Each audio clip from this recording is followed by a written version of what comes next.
હિમાલયા મોલમાં ડબલ ધમાકો ફૂલ સ્ટોપની success party સાથે નવી ગુજરાતી ફિલ્મ લાકડાનો લાડુનું પોસ્ટર લોન્ચ છે. અમદાવાદના હિમાલય મોલ ખાતે તાજેતરમાં ગુજરાતી ફિલ્મ જગત માટે ખાસ અને યાદગાર ઇવેન્ટનું આયોજન કરવામાં આવ્યું હતું.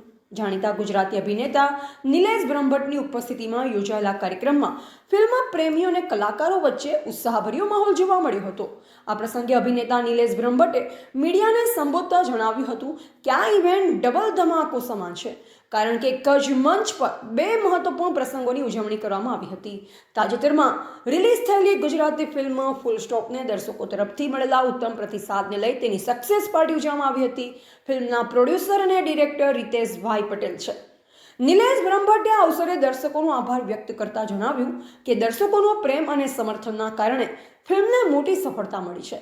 આ સાથે જ કાર્યક્રમ દરમિયાન નવી આવનારી ગુજરાતી ફિલ્મ લાકડાનો લાડુનું ફર્સ્ટ લુક પોસ્ટર પણ ભવ્ય રીતે લોન્ચ કરવામાં આવ્યું. આ ફિલ્મનું દિગ્દર્શન જેકેભાઈ પટેલ કરી રહ્યા છે. પોસ્ટર લોન્ચ સાથે ફિલ્મને લઈ ઉત્સુકતા અને ચર્ચા વધુ તેજ બની છે. મીડિયા સાથે વાતચીત દરમિયાન અભિનેતા નિલેશ બ્રહ્મભટ્ટે દર્શકોને અપીલ કરી હતી કે જેમ તેમણે ફૂલ સ્ટોપ ફિલ્મને પ્રેમ અને સમર્થન આપ્યું છે, તે જ રીતે આવનારી ફિલ્મ લાકડાના લાડુને પણ સમર્થન આપી અને ફિલ્મ રિલીઝ થાય ત્યારે નજીકના સિનેમાઘરોમાં જઈ અવશ્ય નિહાળો. અંતમાં તેમણે પોતાના રમૂજી અંદાજમાં કહ્યું હતું કે દર્શક મિત્રો, આ લાકડાનો લાડુ ખાવાનો નથી પરંતુ જોવાનો છે. આ પ્રસંગે હાજર ફિલ્મ જગતના કલાકારો અને નિર્માતાઓએ ચાહકો દ્વારા શુભેચ્છા પાઠવવામાં આવી તેમજ લોકોને વધુમાં વધુ ગુજરાતી ફિલ્મો જોવા માટે અપીલ પણ કરવામાં આવી હતી. નમસ્કાર દર્શક મિત્રો, હું નિલેશ બ્રહ્મભટ્ટ અભિનેતા. આજે સર જણાવતા મને ઘણો જ આનંદ થાય છે કે આજે જે પાર્ટી અહીંયા રાખવામાં આવી છે હિમાલય મોલ ખાતે, એમાં ડબલ ધમાકા છે. એક તો ફૂલ સ્ટોપની સક્સેસ પાર્ટી છે અને બીજું અમારી જે નવી અપકમિંગ મૂવી આવી રહી છે જેનું નામ છે લાકડાનો લાડુ, એનું પોસ્ટર લોન્ચિંગ છે. બંનેના ડાયરેક્ટર છે જેકીભાઈ પટેલ અને હા, ફૂલ સ્ટોપના પ્રોડ્યુસર અને ડાયરેક્ટર રીતેશભાઈ પટેલ છે. આપ સર્વે ફૂલ સ્ટોપ જોઈને જે ફૂલ સ્ટોપ મૂવીને વધાવી એના માટે આપ સર્વેનો હું આભારી છું. આ જ રીતે લાકડાનો લાડુ પણ જ્યારે તમારા નજીકના સિનેમાઘરોમાં રિલીઝ થાય ત્યારે અચૂકથી જોજો. હા દર્શક મિત્રો, લાકડાનો લાડુ ખાવાનો નથી, જોવાનો છે, ખરું ને? છે અને બધા મને મંગુ તરીકે ઓળખે છે. આ ફિલ્મ વિશે થોડું ટૂંકમાં સમજાવશો? આ ફિલ્મ ફૂલ્લી કોમેડી મૂવી છે.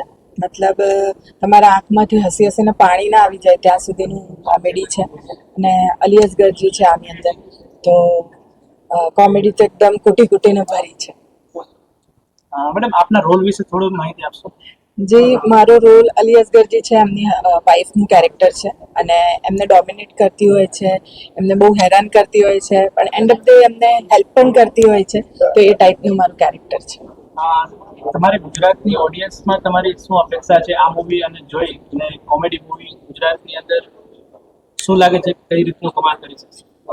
બહુ ટાઈમ પછી કોમેડી મૂવી આવી રહી છે. અત્યાર સુધી ભગવાન ઉપર આવી ગઈ, માઇથોલોજીકલ બહુ આવે છે અત્યારે મૂવીઝ, સસ્પેન્સ ને થ્રિલર મૂવીઝ બહુ આવી ગઈ, પણ કોમેડી મૂવીનો જે ટ્રેન્ડ હતો એ થોડો ઓછો થઈ ગયો હતો આ બધી મૂવી આવવાથી. તો અમારી મૂવી આવવાથી એ ટ્રેન્ડ પાછો ચાલુ થવાનો છે.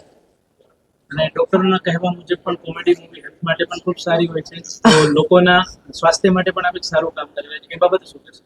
જે ડૉક્ટર જેમ કહેતા હોય છે ને કે દિવસમાં એક એપલ ખાવું જોઈએ, મારું માનવું છે કે એક આવી પિક્ચર આખા વર્ષમાં 2-3 પિક્ચરો આવી બનવી જોઈએ જેનાથી બધાની હેલ્થ સારી રહે. તો હસતા રહો, મુસ્કુરાતા રહો, બસ. Thank you. મેડમ, તમે